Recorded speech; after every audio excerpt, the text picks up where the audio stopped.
Okay. All right. Welcome, everybody. My name is Debbie Gordon, and we're doing our Wednesday wellness class tonight. And I'm so excited to be with you. And for those who watch this later on, I thank you for joining us. And I thank you for listening. And I would love to have your feedback.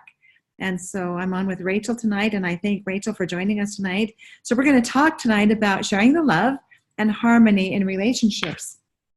And so now as we celebrate Valentine's Day, relationships are an important thing. And certainly the relationship between a man and wife is really an important relationship, and the relationship with the family is an important relationship. The relationship between friends, friend to friend, is an important relationship. So we're going to talk about all of that tonight, okay? So, all right, as we talk about harmony in relationships, let's just read one quick verse here from the New Testament. In 1 Corinthians 11:11, we read, "Nevertheless, neither is the man without the woman, neither the woman without the man in the Lord." And so we know that relationship of marriage is a sanctified relationship, that it is a special relationship, and we need to treat it as such. Okay? And so tonight, I want to talk about the fact that the sanctity of marriage. I want to talk about 13 Beatitudes. Let me go back here for a second. 13 Beatitudes of developing unconditional love in relationships. I want to talk about the fact that sexual intimacy is divinely sanctioned, and the fact that people have been using essential oils to increase sensuality and libido for thousands of years. And then I'm going to share the benefits of specific oils in enhancing the intimate relationship, and a few recipes that you might use to enhance pleasure in expressing your love for one another. So, okay, in November of 2015, there was a colloquium on the marriage and family at the Vatican in Rome, Italy, and all those that were invited to express their beliefs on what was happening to the family in today's world. There were religious representatives from 14 different faiths and from 6 of the 7 continents. Now you can see this room full of people. Here in the bottom right, you see the Pope, and then over here on the left, upper left, you see that room, conference room filled with people, probably hundreds and hundreds. I don't know how many were there actually, but certainly we have religious representatives from 14 different faiths and from 6 of the 7 continents. Now, Pope Francis opened the first session of the assembly with this statement: "We now live in a culture of the temporary, in which more and more people are simply giving up on marriage as a public commitment. This revolution in manners and morals has often flown the flag of freedom, but in fact it has brought spiritual and material devastation to countless human beings, especially the poorest and most vulnerable. It is always they who suffer the most in these crises." So when we don't give great care to that marriage relationship as we engage in lovemaking or engage in procreative activities, then we actually are putting ourselves at risk. Okay, so that sanctity of marriage is really an important part of our communities in general. In referring to those of the rising generation, Pope Francis said, "It is important that they do not give themselves over to the poisonous mentality of the temporary." And I'm going to put in there temporary moment of pleasure, okay? But rather to show their interest, but rather to show the revolutionaries with the courage to seek true and lasting love, going against the common pattern of immorality. This was followed by 3 days of presentation and discussion with religious leaders addressing the subject of marriage between a man and a woman. Leaders from around the world completely agreed one with another and expressed support for one another's beliefs on the sanctity of the institution of marriage and of the importance of families as the basic unit of society.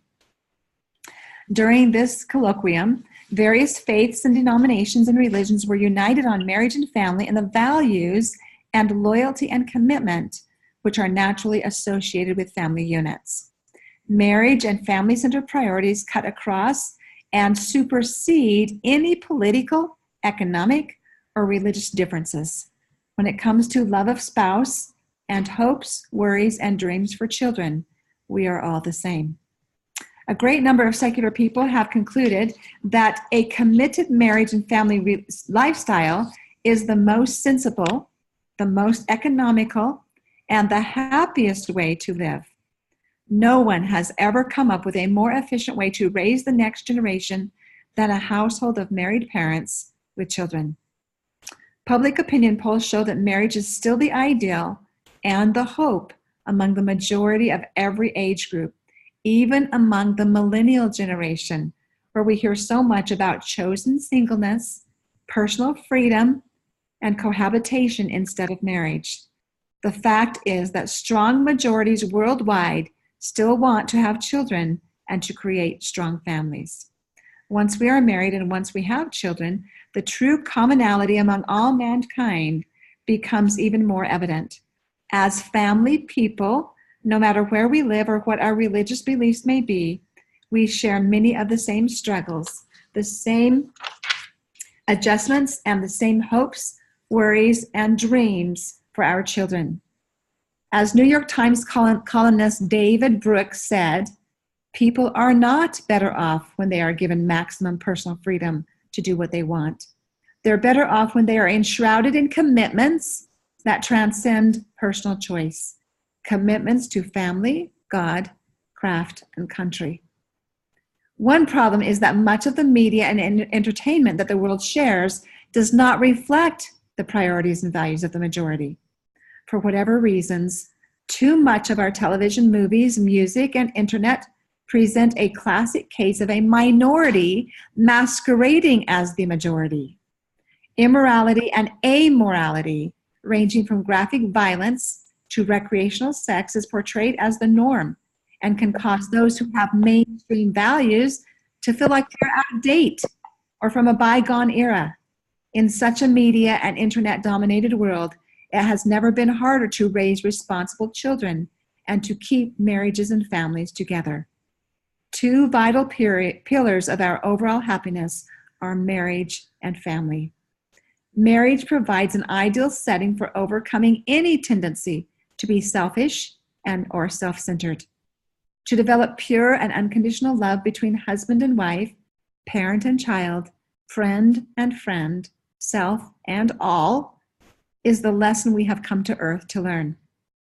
So let's talk for a minute about 13 Beatitudes in developing unconditional love in our relationships. Number 1, be understanding. Understand with empathy. Listen attentively with compassion. Ask clarifying and open-ended questions to fully understand, to show your interest. Communicate your understanding with active listening and by responding in a non-critical and non-defensive way. I just said goodbye to a dear friend the 19th of January. He was like a father figure to me. Delroy was 87 years old. 3 or 4 years ago, he was diagnosed with leukemia, and he actually was in the Huntsman Institute when he died because of his cancer, but that is not what took his life. What took his life was diverticulitis, and he had 3 open lesions in his bowels, too old to operate on. He was very, very, very sickly, and so he left this world, okay? And one of the things I learned from Delroy was to be understanding. I learned how important it was to listen with empathy and also without judgment. And he had a gift of listening to people, and especially his children, that I absolutely loved and admired, in such a way that he saw the goodness in them and then would ask questions or ask them to do something which put them back in their power, back in their zone of excellence, so they could actually be all that they could be. I love Delroy for this, and I miss him greatly, and I hope that I can learn to be like him even in his absence because of what I saw while he was living. Number 2, be respectful. Honor each person by showing positive regard and respect. Relate to the essential goodness of each person. Each one of us, each person we meet has essential goodness. I love that, okay? Even when it is hidden, recognize their great potential. When we encounter people in our everyday life, we need to assume that they are doing the best they can under their present circumstances. And so if we respect them and recognize their great potential, that's going to go a long way. So show them that you know how precious and valuable they are by expressing respect and appreciation. Number 3 is to be sincere. Be genuine. Be really present and authentic and sincere, and with sincere interest. Share your best self, your highest feelings, your soulful connection, your caring, and desire to help. People recognize when we are living a facade. They know when we are living a falsehood, when we're not being authentic, when we're not being our true self, when we're living a lie. It's really evident. Number 4 is to be exemplary. Teach by example.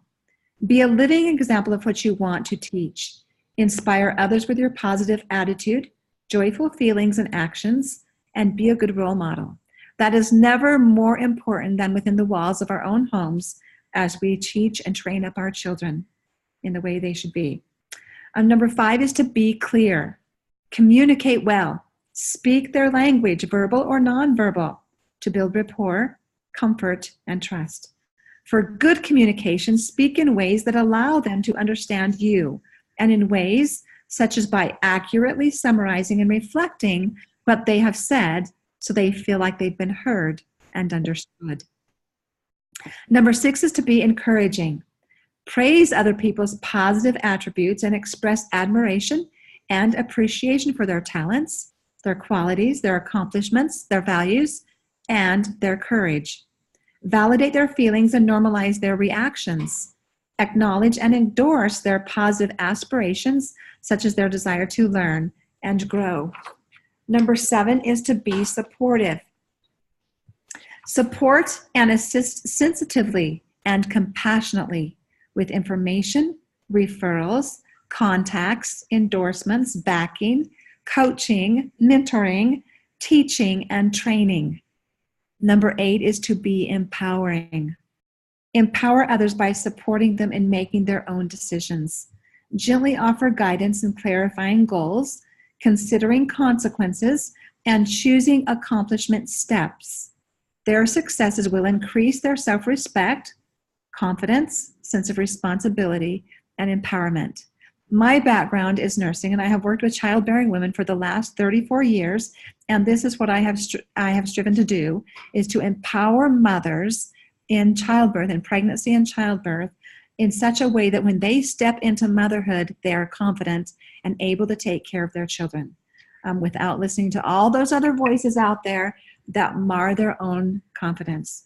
And in that way, they are able to learn how to listen to their intuitive voice and their motherly instinct, which is indeed a God-given gift. Number 9 is to be prayerful and optimistic. Optimistically trust in the essential goodness and growth of others.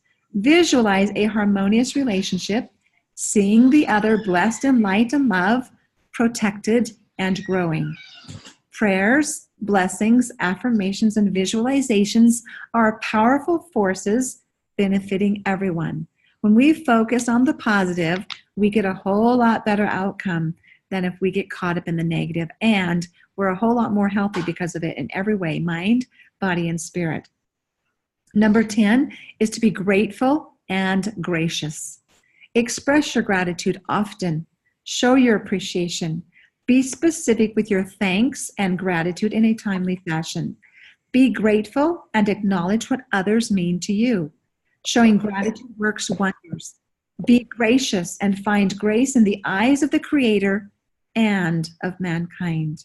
I think this is one of the greatest things we can do on a daily basis. If we will end our day and start our day with gratitude and being gracious, our days will go much, much better. Okay? And I believe that we also recognize the divine guidance in our lives when we are grateful. Number 11 is to be kind and caring. Being kind and caring is our true calling, our soul's divine nature. I love that. Being kind and caring is our true calling, our soul's divine nature. The benevolent giving of ourselves with kind gestures, caring attitudes, and actions is a blessing and healing for those we give to, and are a blessing and healing for ourselves. Number 12 is to be a good friend. A good friend allows us to give as well as to receive and feel appreciated. Even when friends are not equally capable, each has something to give the other. Creating opportunities for the other to give and gratefully receiving their gifts are the acts of a good friend. Number 13 is to be loving. To love is to give unselfishly. God created us with love, and he instructed us to love him and his creations. And I believe at the creation of our body. That is something that I am really passionate about, is that I truly believe that our Creator created our bodies magnificently. He did not leave out any, he crossed all his I's and dotted all his, or dotted all his I's and crossed all his T's. He did not leave anything out. And I have been sharing that with women in their birthing bodies for 34 years now and have loved it. That has been my passion. And so expressing gratitude and appreciation for our creation and the creation of our body is important. So our destiny is to be loving, emulating the qualities of God. Love is nurturing and healing, stimulating emotional, spiritual, physical growth and development. So I think these Beatitudes are really helpful as we engage in relationships with other people, with our spouse, with our children, with our families, our friends, our neighbors, those strangers that we come in contact on an everyday basis.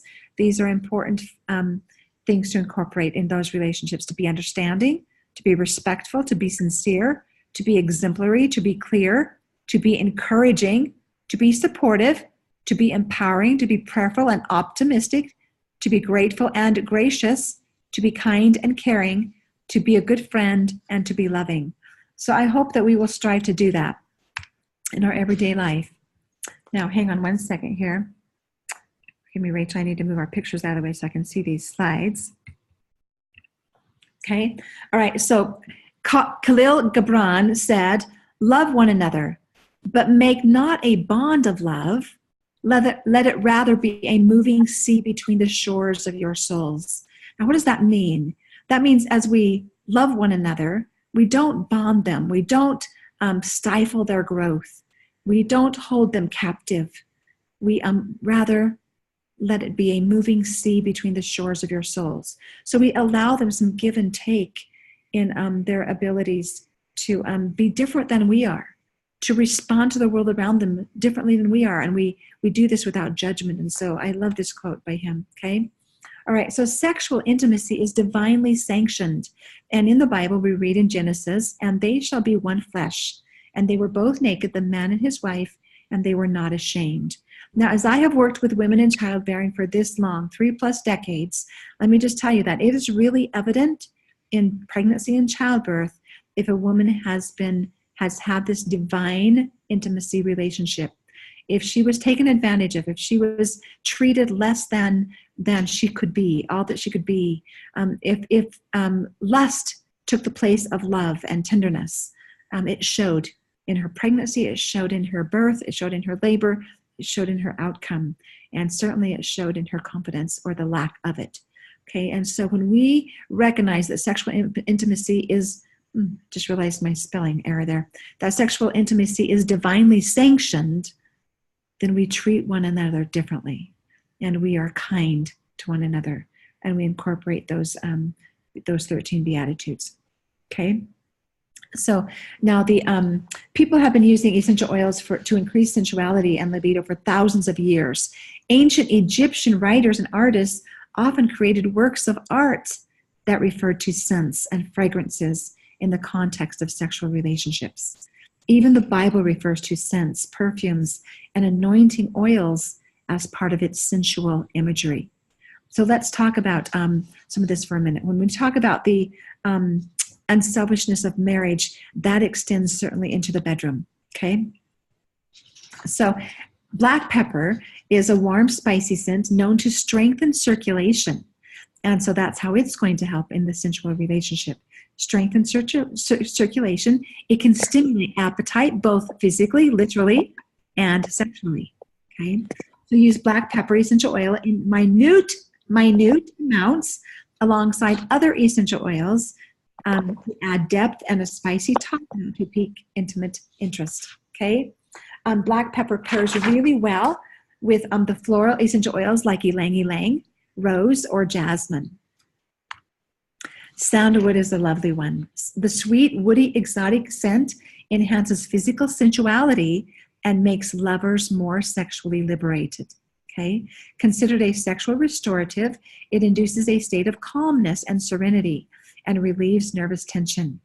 In addition, this exotic scent can promote emotional openness. Okay. Now, if I open my emotions and aromatherapy or emotions and essential oils book, this is a fabulous, fabulous resource. I turn to it probably at least every day, if not multiple times every day. Sandalwood is the oil of sacred devotion, okay? And so it assists with all kinds of prayer, meditation, and spiritual worship, but it teaches respect and reverence for deity. And we are, in fact, sons and daughters of God, okay? So this oil has been used since ancient times for its powerful ability to calm the mind, still the heart, and prepare the spirit to commune with God. I would venture to say that if we recognize that sexual intimacy is divinely sanctioned, and we keep that in mind as we engage in lovemaking with our spouse and partner, that sandalwood is a great add to keep that in mind, okay? Jasmine enhances the mood and the energy. Jasmine is so lovely and so beautiful and has been known for centuries. Hang on a second. You can mute your alphabet. You can use the resource book, okay? But jasmine is the oil of sexual purity and balance. And so it has been used for a long time as the oil of queens and kings, okay? So it enhances the mood and the energy. This sweet, rich scent is said to work especially well for arousing women. Now, I venture to say that if women wear this as a perfume, it's also very arousing for the men, okay? The sultry smell has been highly regarded for its influence over sexual troubles. Using it in a diffuser or adding a drop or two to a massage oil will bring a light, happy mood to those who use it. Now, jasmine actually comes in a touch blend. So it's in a roller bottle, and it looks like this. And it is absolutely, positively delightful and yummy, yummy, yummy smelling, okay? I love doTERRA's care to the sourcing of essential oils. If they pick the jasmine flowers, not if they pick the jasmine, or those who are harvesting jasmine actually harvest the flowers of the jasmine plant between the early morning or hours, between midnight and 6 a.m. And most of it is done between midnight and 3 a.m. When those jasmine flowers are exposed to the sunlight, it changes their chemical constituents and their chemical nature. And so it's beautiful that doTERRA takes great care to not only source their oils all over the world where they grow naturally, but great care in the harvesting, what time of the growing season, what time of the day, and what part of the plant is harvested, and under what temperatures they are distilled. And so that's a beautiful reality with doTERRA essential oils. Okay.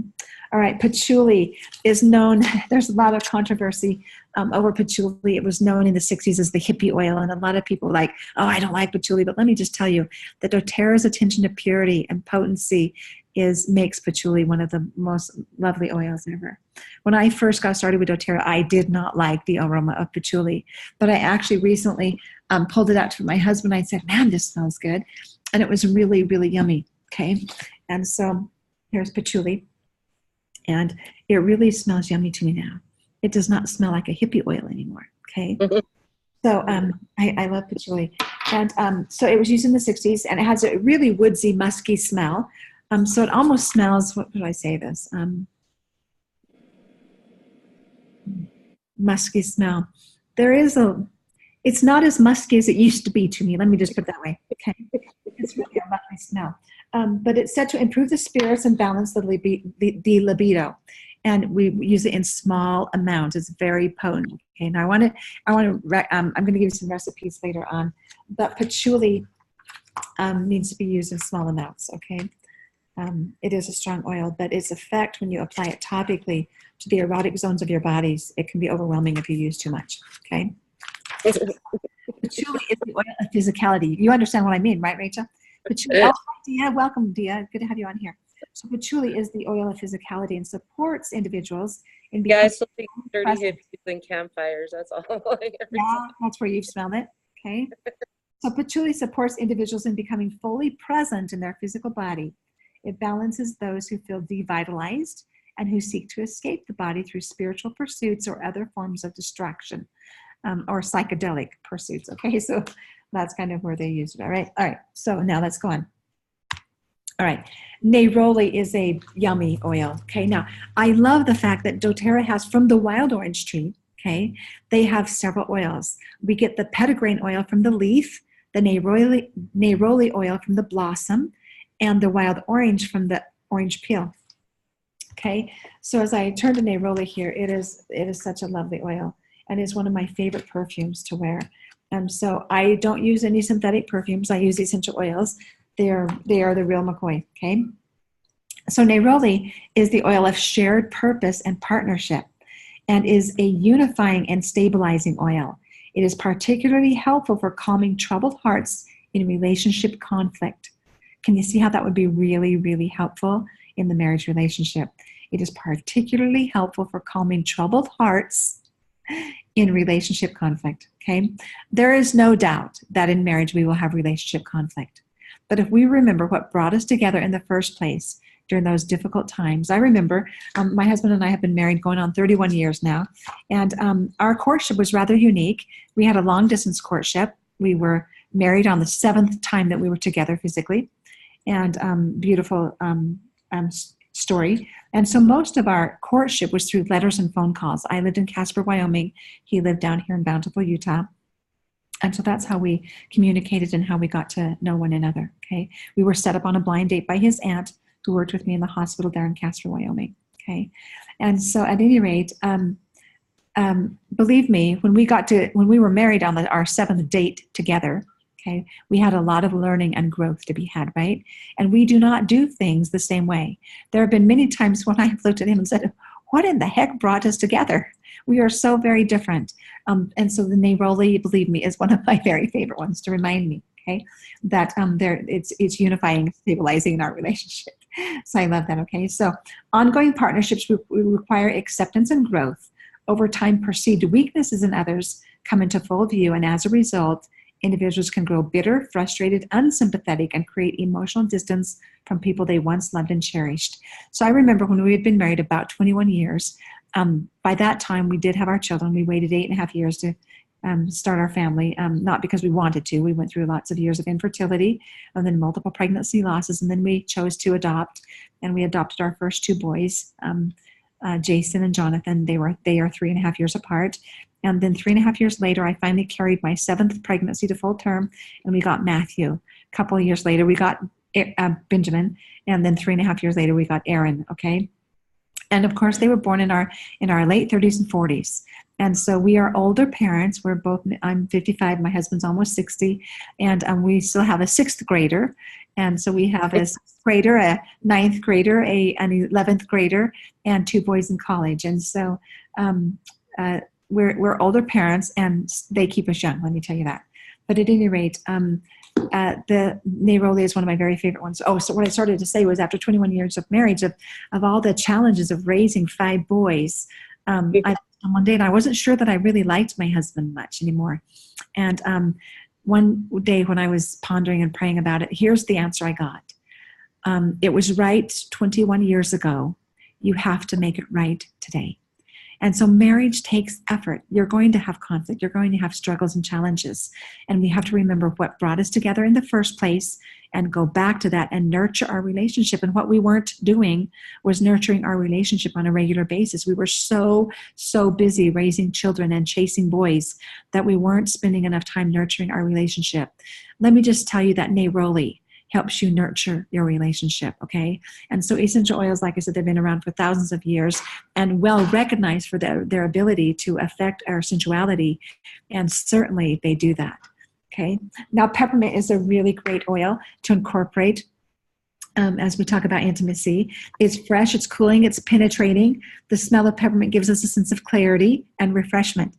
So peppermint can be a wake-me-up when we're too tired to engage in lovemaking or intimacy, okay? And so peppermint's always a great one to add to this collection of oils that are so very helpful, okay? When used as a massage oil, peppermint can add a tingling coolness.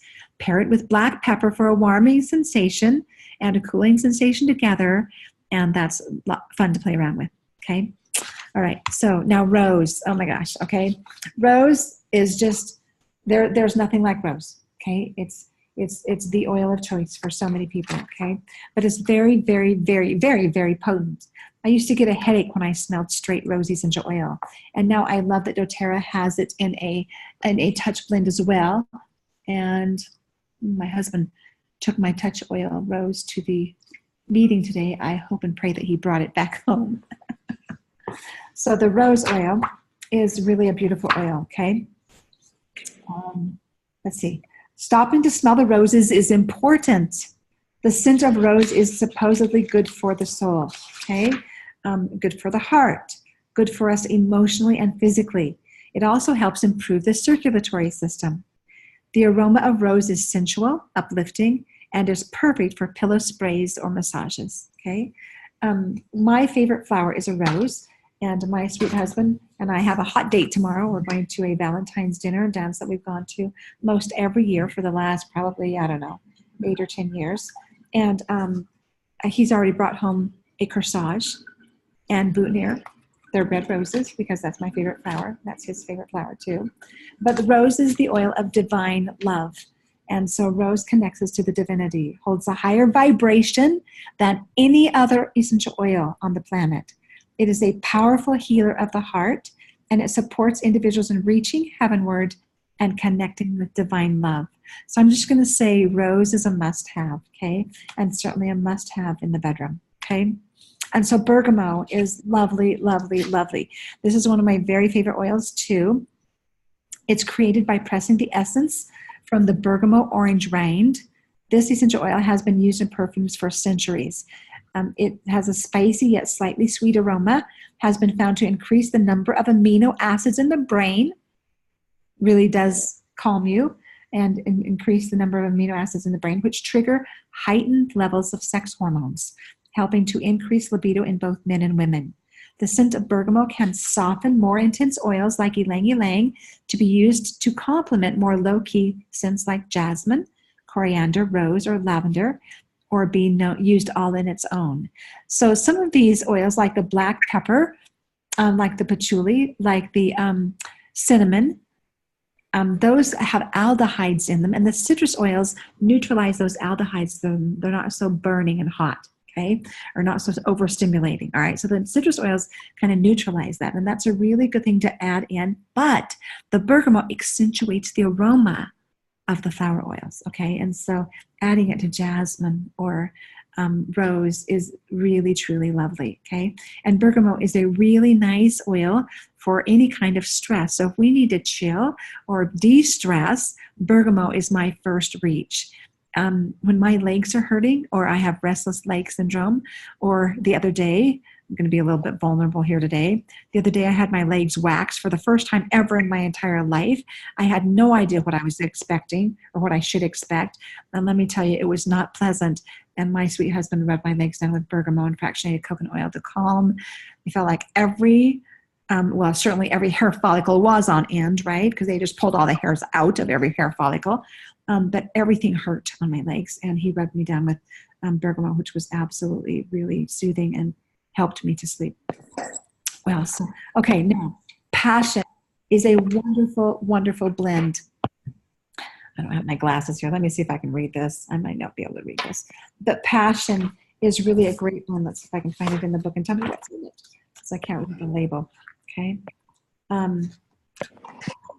Passion is obviously used to increase our passion, finding your passion in life, but it can also be used as a sensual oil, lovemaking, and is very delightful. It smells absolutely lovely.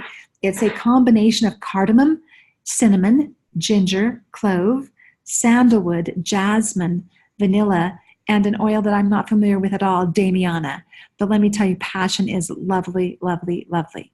Now, for those of you who are following me on Love a Friend, beware, tomorrow we're going to give away some passion, okay? So I hope you'll jump on there and participate so you can be entered into that drawing, okay? So passion is a wonderful blend formulated to assist individuals who are lacking inner passion. It is helpful for those caught in patterns of self-denial or regimentation. I want you to hear that, okay? Sometimes we're too regimented. Sometimes we're too rigid. Sometimes we're too stressed. And passion is a really great one. Overworking and being too serious can dull one's sensitivity and emotions, and I can tend to be that way. And so believe me, I need to use passion a lot. Passion encourages them to be more playful and spontaneous. It teaches that there is more to living than working and obligation. Now, Dia knows me, and she knows that obviously with that statement, I need passion, Okay. And so it's a wonderful blend and can be used every day. And EndoTerra has a Passion Touch, a Passion 5 ml bottle that you can put in the diffuser, and Passion Lotion that is absolutely positively delightful. Okay. And so applying to the pulse points before meeting up with your loved one can rekindle feelings of excitement and prepare to push the boundaries in your love life. Okay. So yes, Dia. I don't know if I can see your hand. Unmute myself. I was just going to say, and it's 10% off this month, isn't it? Yes, it is. Passion. Yes, indeed. Yeah, that's good. That's a good one. Yeah, that's a really good. Hey, Rachel, how are you? Hey, this is like blowing my mind. Oh, yay! I'm glad you're on. Okay, I'll mute myself in case my kids Thank you for start sharing. up again. Okay. Yeah. All right, now ylang ylang. If you were to ask my husband what his favorite essential oil is for increasing passion and lovemaking, it would be ylang ylang. And so as he presented for me today in a business networking group, he made sure he had ylang ylang. He wanted to share that with him. Okay. So ylang ylang is considered to be one of the most powerful aphrodisiacs and increases libido and attraction between lovers. It energizes you, intensifies eroticism, and is good for sexual experimentation. Its floral scent increases sexual desire, encourages attraction, and supports the circulatory system. Use it in moderation. A little bit goes a long ways, okay? It's a very potent scent and can cause a bit of headache if too much is used, okay? So let me just open the book to ylang ylang now. It is a lovely oil that has become my husband and I have enjoyed this one for years. And it's a really nice one. Whoops, I need to go back to the single oils, not the blends. Okay, so ylang ylang is the oil of the inner child. Powerful remedy for the heart. It is one of my first go-tos for any cardiovascular support. I love ylang ylang for cardiovascular support of any kind. That's my first reach, and then I will add to it. Okay. Modern day society honors and reveres the mind over the heart. Yet the heart, with its intuitive ways of receiving information, is an essential part of the soul. Ylang ylang reconnects individuals with the inner child and the pure, simple ways of the heart. It encourages play and restores a childlike nature and innocence. It assists in accessing intuition or heart knowing. Okay. So I love that ylang ylang. It is absolutely delightful, okay? And mixed together with some of these other oils, I'm going to give you some recipes in a minute, and mixed together with some of these other oils is fantastic, okay? Ylang ylang pairs best with the floral essential oils. No, that was black pepper, okay? So let me get my pages straight, okay? So let's move on to ginger, okay? All right, so ginger. You've all probably had ginger root in your cooking. If you've ever eaten in a Chinese restaurant or ever used ginger in your cooking, it's really a nice flavor, very flavorful. The sweet, warm scent of ginger makes you want to cuddle up. The smell of ginger essential oil can increase openness as well as support the circulatory system. Okay, so ginger can be just a little bit warm. If you put it in your bath water with some Epsom salts, it can be a nice warming bath, but you do not want to put too much. So it's very, very warming, okay? And so be careful not to put too much. We're talking small amounts, especially using these to increase sensuality, okay? So when we look at ginger, ginger is the oil of empowerment. Now, how wonderful would that be to have a little bit empowerment in our relationships with our sweethearts, okay? Ginger holds no reservations. This oil has a purpose and will fulfill it. Ginger powerfully persuades individuals to be fully present and participate in life. It teaches that to be successful in life, one must be wholly committed to it. And so think about how that might be brought into our sexual relationships to help us be fully present, okay, and committed, okay? And so let's go into clary sage. Now, and I'm going to talk about geranium also. But clary sage is an aphrodisiac. It works by affecting the hormonal system to boost the mood and alleviate depression. Its deep, sweet, and nutty flavor helps calm stress and lessen inhibitions to boost sexual desire. This is one that we can use with men who are having really difficult time with either hormone and women with hormone balance, or men that are having a difficult time with erectile dysfunction. Okay, and so clary sage is one of those that we would reach for, along with some others, to help with any kind of erectile dysfunction. Okay, so the clary sage is the oil of clarity, and the Romans used to call it clear eye. So it helps us see the world through a different lens, so to speak. Okay, and so it helps us have clarity and get really clear on what's important in life. And so let me open that one here. Okay, the oil of clarity and vision. Clary sage assists individuals in changing their perceptions. It gives courage to see the truth. One of the finest oils for the brow chakra, clary sage dispels darkness and illusion. I love to apply clary sage right here to my third eye. Okay, I also love to apply it over the pericardium. Anyone with any kind of issues with the heart and the pericardium around the heart, we need to incorporate clary sage. Okay, so That's clary. great.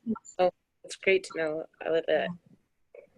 Yeah, just the heart and cardiovascular, but the perineum around the heart, that's amazing. Yeah, so it dispels the darkness and delusion. Very often when we have pericarditis,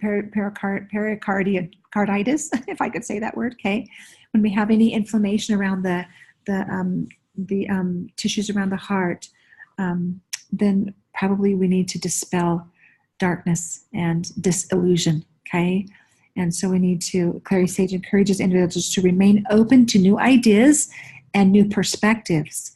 It can assist during a healing crisis when a drastic change in perspective is required. Clary sage opens the soul to new possibilities and experiences. Now, I'm not reading everything in this book. I'm reading just a few lines of these pages, and I really encourage this book, Emotions and Essential Oils. It is so lovely. And I picked up the book Friday. I got ideas about one of her used ones. Good. So it's good. The first page, I was like, whoa, okay. Yeah, it's a really good resource. Okay. All right, so let's talk about geranium. Geranium is the oil of love and trust. Would that be important in a marriage relationship? Most definitely. Now, let me just ask you a question. I was visiting with a young man recently who is in the process of a really nasty divorce. And he has actually acknowledged that many years ago in his marriage, early marriage, he actually had an affair. Now, let me just tell you, when that trust is broken in a marriage relationship, we're in trouble. Okay, we're in marital trouble. And so we need to really be wise and be faithful and loyal to our marriage companion. Okay, especially in sexual intimacy. Okay, that's really an important piece. And when we are unfaithful, let me just tell you, it really breaks the trust, and it's really, really hard to get that back. Geranium can help bring that back. It's not a foolproof thing, okay, but it can help bring that back as the oil of love and trust. So geranium restores confidence in the innate goodness of others and in the world. Can we all make mistakes? Yes, we can. And so if somebody is willing to forgive, geranium can help with that. It facilitates trust, especially when individuals have lost trust in others due to difficult life circumstances. And that's what had happened in their marriage relationship. They had lost trust, and she was kind of nasty, and he found love elsewhere, okay? Well, then when he came back and tried to repair the relationship, she said she forgave him, but the reality is that she's been holding that in for a long time, and now 9 or 10 years later, their marriage is in trouble. Geranium also assists in reestablishing a strong bond to one's mother and father. When there has been a loss of trust in relationships, geranium encourages emotional honesty, love, and forgiveness. It fosters receptivity to human love and connection, and it aids in the healing of a broken heart, okay? So geranium is really a key oil, and it's really lovely, okay? Let me just tell you, though, you'll use a small amount of geranium, okay? And geranium was one of those oils that is really, really safe and helpful for the newborn through the advanced adult age, okay? And so geranium is a really lovely oil, and we all need a little more love and trust. And so I think we need to use a little more geranium. Now, let me share a personal story, too. Geranium, one time I was listening to the author of the first edition of this book, Daniel MacDonald, and he had done a series of trainings, and I was listening to his book, and he said, if there's an essential oil that you really don't like the aroma of it, immediately geranium was my number one oil at that moment. Okay, it was like, oh, I can't stand geranium. Okay, is the oil of love and trust. Did I need a little more love and trust? But his recommendation was, when we have an oil that we really, really don't like, as far as the aroma, to apply it to our feet every single day for 30 days in a row, and we would love it. I did that. I applied it to my feet for 30 days, and now I love geranium. Okay, it's one that I actually use with newborn babies when they have yellow discoloration of their skin. Okay, and so geranium is a really great oil for love and trust too. Okay, all right. Now let's talk for just a minute about lavender. Okay, lavender is most known for its ability to help with relaxation, and would that be a helpful thing to relax our mind and body as we engage in intimacy with one another and join ourselves together? Lavender is most known for its ability to help with relaxation and sleep, but it can also enhance feelings of sensuality. By increasing the alpha waves in the back of your brain, lavender helps ease anxiety and set inhibitions aside. One study revealed that one of the most common scents that enhance male sexual arousal is a combination of lavender and, of all things, pumpkin pie spice. Okay, now I'm not going to mix lavender and pumpkin pie spice together, but I do look forward to the day when doTERRA has nutmeg available for more than just the holiday joy blend. Okay, so yeah, that's a really fun combination, right? So, but if we mix lavender with our passion, that would be a great thing to consider. Okay, so all right, so how might we use a little bit of these oils in our everyday experiences with intimacy? Okay, so one of the funnest things to do is to make a linen spray. Okay, I've got a suggested recipe here, but if you'll mix 15 or 20 drops of essential oil, kind of hang around the 15, more than the 20, okay, but 15 to 20 drops of essential oil and 2 ounces of distilled water, that's about what you're going to use. But remember that essential oils and water do not mix. So you will shake it, shake it, shake it, spray, spray, spray, shake it, shake it, shake it, spray, spray, spray. Now, doTERRA has a beautiful mister bottle in their DIY supplies that you can order online from your doTERRA website, doTERRA.com, and then if you log into your website as a wholesale customer, wholesale member, or a wellness advocate, you can actually find the mister. You can type in mister in the quick search, and it will bring up this beautiful, beautiful mister bottle that is absolutely delightful. My boys have water spray wars with them because it's so fun. You press the nozzle or the trigger, whatever I'm trying to say. You press the trigger and then hold it, and it will just keep spraying. And you can walk around and spray and press it again. Walk around and spray. And it's really delightful, and it's really great for mixing the oil with the water. Okay, now you can use water, you can use tap water, but shake well before you use it, and then you can have a wonderful spray. And don't spray too much, or you'll wet your bed sheets. Okay, instead of just kind of spray them with a nice linen spray that creates a nice ambiance. Okay, and so this is a wonderful aroma. 6 drops of sandalwood, 4 drops of ylang ylang, 3 drops of geranium. Absolutely delightful as a linen spray. You can spray your bed sheets and pillows. You can spray your lingerie, okay, for a really nice return. Okay, all right. Great way to use the essential oils in preparation for sexual intimacy is to give one another a couple's massage. Okay, and our deep blue and aroma touch is really nice for lessening the tension, the discomfort, and helping us just relax and just enjoy touch and affection. Okay. And so that's a really great way to do it. Diffuse, diffuse, diffuse, diffuse, diffuse. Get the diffuser going, okay? You're going to love that diffuser in setting the mood and setting the ambiance, okay? So, all right, so here's some recipes. Take a screenshot if you want and take some recipes. These are some really fun recipes. Now, I just want to give you a little warning. There are lots of recipes out there, but if ever you see a recipe with more than 1 or 2 drops of black pepper, cinnamon, geranium, ginger, I'm going to guard you away from that, okay? Because you're going to need to dilute, okay? You don't want to overdo with these oils that have a lot of aldehydes in them, such as the black pepper, the ginger, the, what else is it? Cinnamon, okay? Those are really stimulating. And if you get a hot oil in your private parts, let me just tell you, you'll be on fire instead of enjoying it, okay? And so you don't want that. And so you want to be careful and dilute, okay? So dilute these. So here's some great blends. I really like this aphrodisiacs blend, but I do like to add a drop of cinnamon to it. I love the smell of cinnamon and ginger together. It is delightful. And that's why I think I really, really love the passion. And so oftentimes I will even add passion to this aphrodisiac blend instead of the cinnamon and ginger by themselves. Just add several drops of the passion blend to this sandalwoody, ylang-ylang, clary, sage, and wild orange, okay? Or you could switch out the wild orange with bergamot, okay, to enhance the aroma of the flower oils and the spice oils, okay? So, but the wild orange is lovely, lovely, lovely, okay? So here's some more drops. Just take a screenshot of this. Okay. Now, I really do like this after hours massage blend as well, but you'll see that it has some of the same oils as the last one with a little added vetiver, chili, and coriander. Okay. So when you add the kitchen oils, they're really great anti-inflammatory oils, but it really gives a nice little aroma to the combination of spice, flower, herbs. Okay. It's a really nice, relaxing combination. So any one of these blenders are magnificent. Okay. So enjoy being a little creative. Taking a bath is wonderful. Just add the essential oils to the Epsom salts.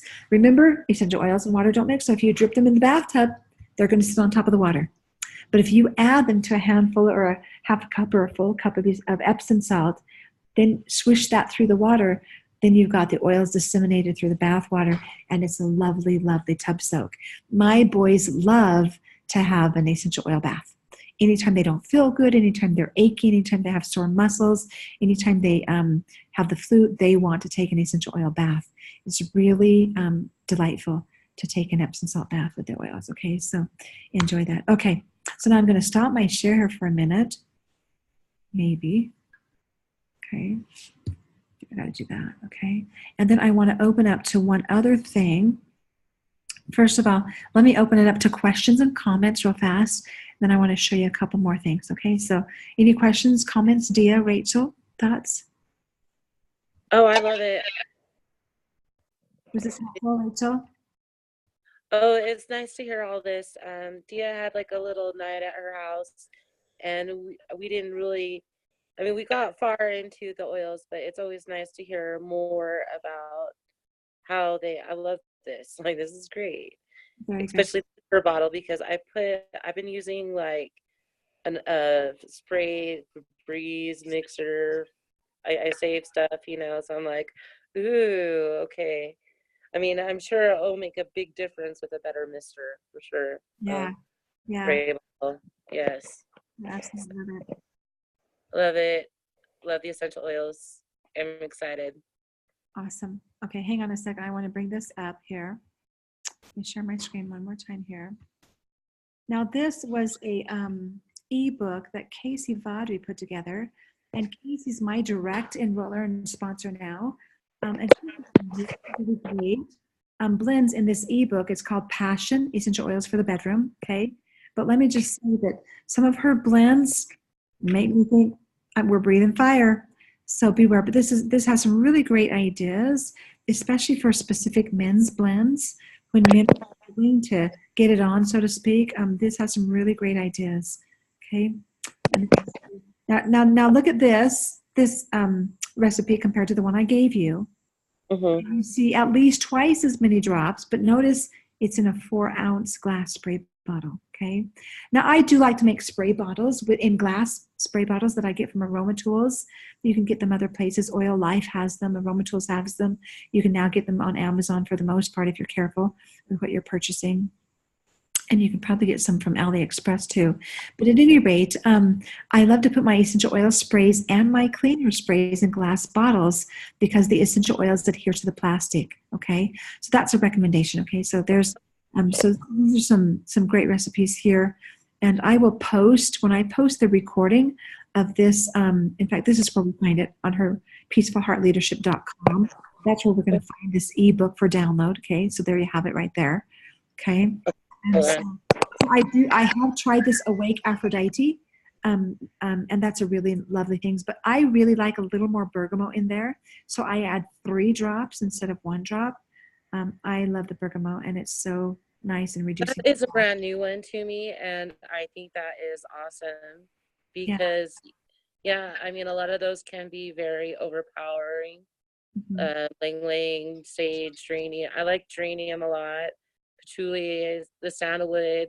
I love. There's two versions, but that's a new one for me. So Yeah. that's Yeah. yeah. Well, grab some bergamot as soon as you can, okay? Because it's a lovely one to have for so many reasons. My favorite diffuser recipe is grapefruit oil and bergamot together. It is heavenly. It is absolutely heavenly. You cannot help but smile when you diffuse citrus oils, okay? I'm gonna have to try that, Debbie. I've been diffusing a ton of grapefruit lately, with just, I don't know, various other citrus oils, but I have not done it with the bergamot. Yeah. I'm gonna have to try that. Yeah. That sounds awesome. Anyway, And I'm a and, citrus. and Rachel, if you join, I'll add you to the Peaceful Heart Leadership. Or, you know, she's got a group, Yeah. and I'll add you to that as well. I just didn't want to overwhelm you, but No, she's also one of our leaders, and she's amazing. I love it because I mean, I can't. I mean, I thought I'd get them. Oh, these ideas will pop in my head, but it is nice to learn how they blend, and it's very informative because I wouldn't really think of blending some things together, you know, in my own. So I love it. Very good. Well, ladies, I've kept you long enough, but that's what I have for tonight. I hope this has been informative and delightful, and also sensitive to maintaining the divinity in that sexual relationship between spouses, okay? So I hope this has been helpful. So thanks for joining me. Thanks for making this a part of your night. And I'll see you back here next Wednesday, same time, same place, 7:30 p.m. Mountain Standard Time on this same Zoom link. So thank you. Have a great night. And I look forward to talking to both of you, Dia and